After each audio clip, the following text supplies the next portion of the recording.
1, go.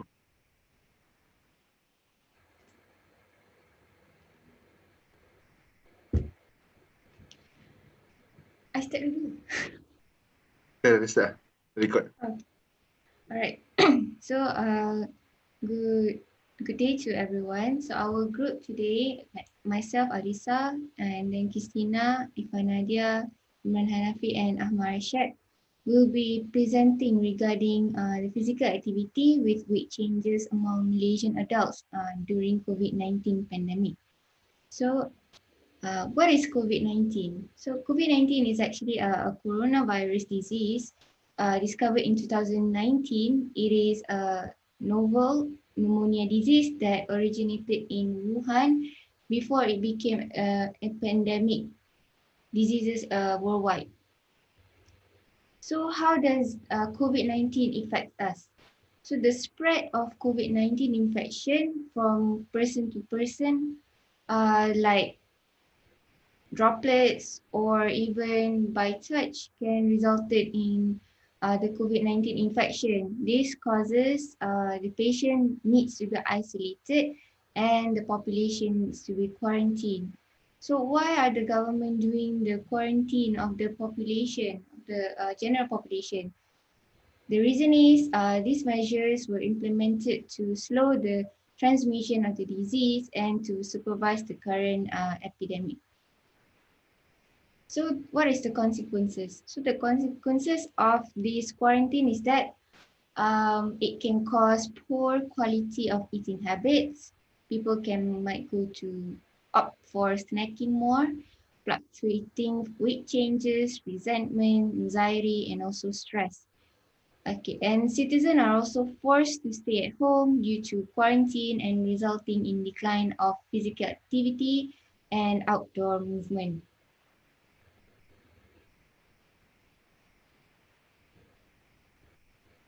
And I'll Hello. pass it to Christina. Okay. Hello, my name is Christina, and I will be presenting on the current dietary pattern of Malaysians during COVID-19 pandemic. So what is dietary pattern? Dietary patterns are defined as the amount, the quantities, the variety or combination of foods and beverages in a diet, as well as the frequency with which they are taken. So according to a survey from Ipsos Malaysia, it has reported that 36% of Malaysians adults aged 16 years old to 74 years old had lost weight, while 90% of them had reported to gain weight with average weight of 4.8 kilogram during the COVID-19 pandemic. From the similar study also, from the similar survey, it also reported that 36% of Malaysian adults had reported increase in physical activity, and another 21% had exercised less. So moving on to the movement control order, the national lockdown approach implemented by the government may lead to distorted or irregular eating dietary patterns, which are linked to the changes of body mass index, BMI, also known as the body weight status, such as underweight, normal weight, overweight, or obesity.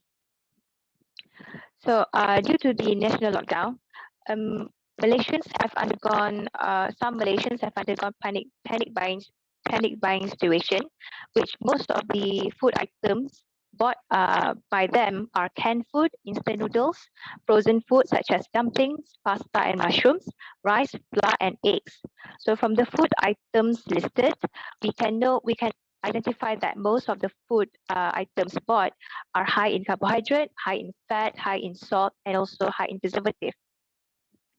Due to the national lockdown also, work from home routine during lockdown may shift the people's habitual eating behavior due to the easy and nearby access to food storage at their convenience. And furthermore, if their food storage are listed with foods listed above, they can easily gain weight. Next is long periods of social isolation can lead to boredom and stress, which can contribute to increase in desire to overeat comfort foods, which are typically high in calories. Comfort foods such as cheese, burger, mac and cheese, donuts, French fries, fried chicken, and more. So most of the comfort foods listed above can be easily purchased through through online food and grocery delivery, such as GrabFood and also Foodpanda. A survey conducted by Rakuten Insight in Malaysia had reported that 79% of respondents aged 55 years old and older said they used food delivery applications more frequently during COVID pandemic because restaurants and dining places were closed due to the COVID-19 restrictions. And furthermore, 9% of respondents aged 16 to 34 years said that they use food delivery apps frequently because they couldn't cook. And lastly, according to the same survey, Malaysians had reported to typically order lunch through food delivery applications. Thus, all of these factors may lead to weight change, whether it is lose weight, maintain weight, or gain weight. And next, I will pass to my friend.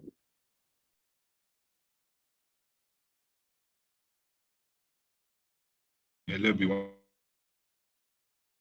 I'm Hanafi and I will tell you a bit about physical activity and recommendation. So, what is physical activity? Now, physical activity is any movement that requires effort, any movement that requires energy expenditure, any movement that uses skeletal muscle and the skeletal muscle and uses that as uh, energy expenditure. Okay, any movement. So physical activity can define as there's three different types of physical activity. There's light, moderate, and vigorous. Now, for physical activity, the domain may be different. Meaning by domain is uh, it can be light in physical activity if it's in what transportation. Example, if the person is going to drive, they're sitting. So now that's a light, we call that, it's a light physical activity. Now with moderate physical activity, they're walking fast to their car. Example.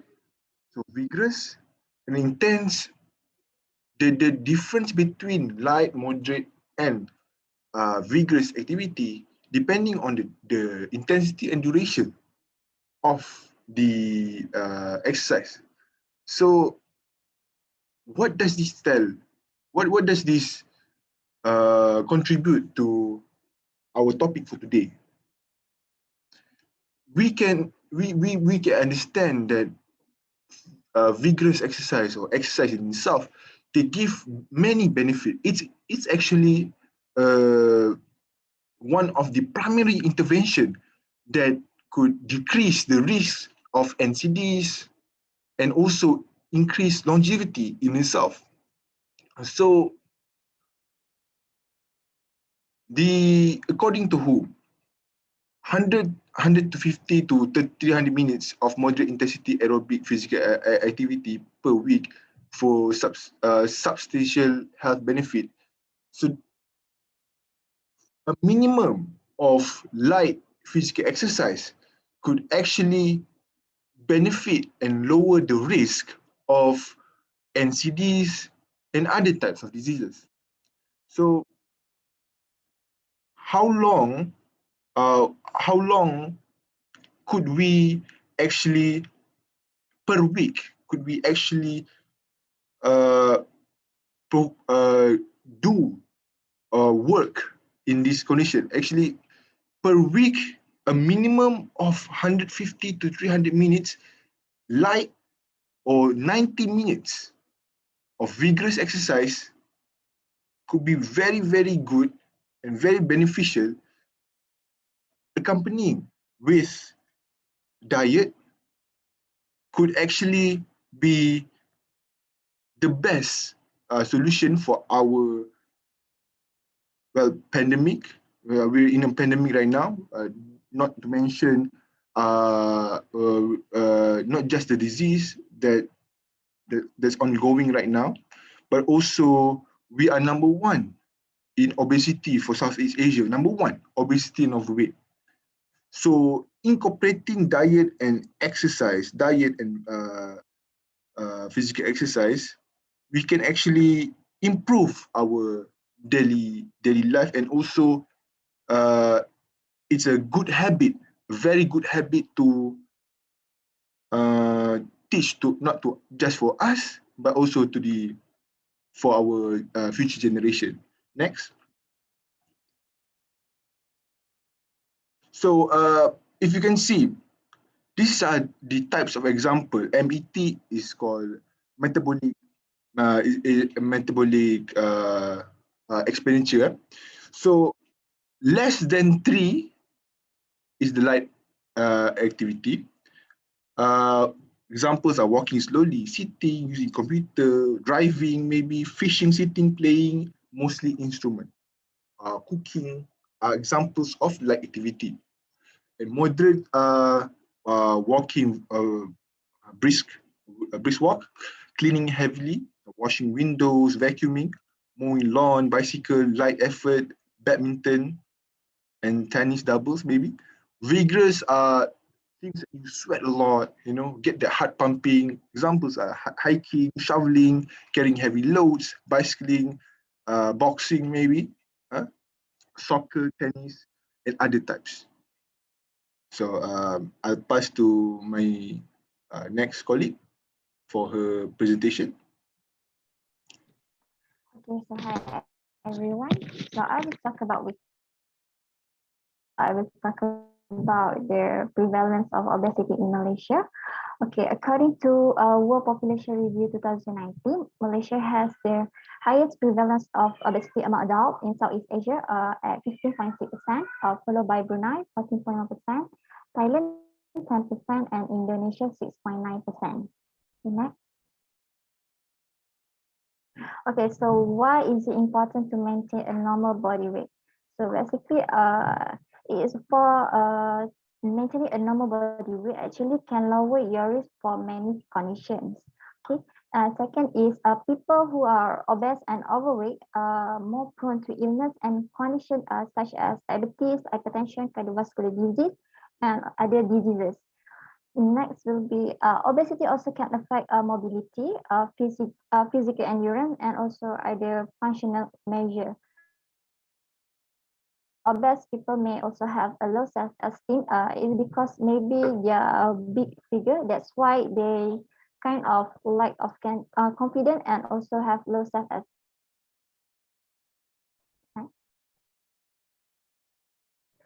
So how to gain weight? So basically, this tip are for people who are unweight. So if you want to know which category are you, you can use a BMI calculator to know if you are underweight or normal or overweight. So okay, so the first step is first you have to take in more calories than you need and also choose a food that high in calories. Like for example, normal people when they eat main meal, they only eat one portion of rice. So if people who are underweight, they can add extra one more portion rice in their meal. Next is avoid skipping meal. So main meals such as breakfast, lunch, dinner should not be missed. Okay. Next will be but snacking is actually necessary to adequately increase the energy intake. So when you want to snack, you have to choose snack that can add calories, vitamin, and also minerals. And lastly is check your daily energy requirement to determine how much energy you need to increase weight so that you can plan your meal. Next. So how to lose weight? So basically, when we talk about lose weight, all you need to remember is a calorie deficit. Calorie deficit is a reduced intake of calorie of foods. And second is increase physical activity in order to increase the daily expenditure. And third is also you need to check your daily energy requirement in order to ensure how much energy you need in order to lose weight.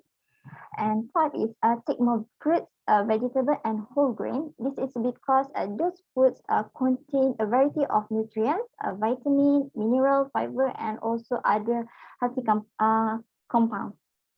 And next will be do not skip breakfast. So people who want to lose weight, they have to eat breakfast so that they can help to curb hunger throughout the day and ultimately reduce the risk of overeating and consuming more calories than needed. And next will be snacking. For snacking, people who want to lose weight also they can have snacking or eating between meal, which is supposed to cut hunger so that they don't overeat during the main meal. And lastly is eat normal, reasonable, moderate amounts of nutritious food based on Malaysian food pyramid or suku-suku separuh. Okay, so when we talk about weight management, a lot of people are practicing a fat diet. However, you should not experiment fat diet without consulting your doctor, nutritionist, or dietitian. So first is a high protein diet. So high protein diet is a diet in which 20% or more the total from the protein.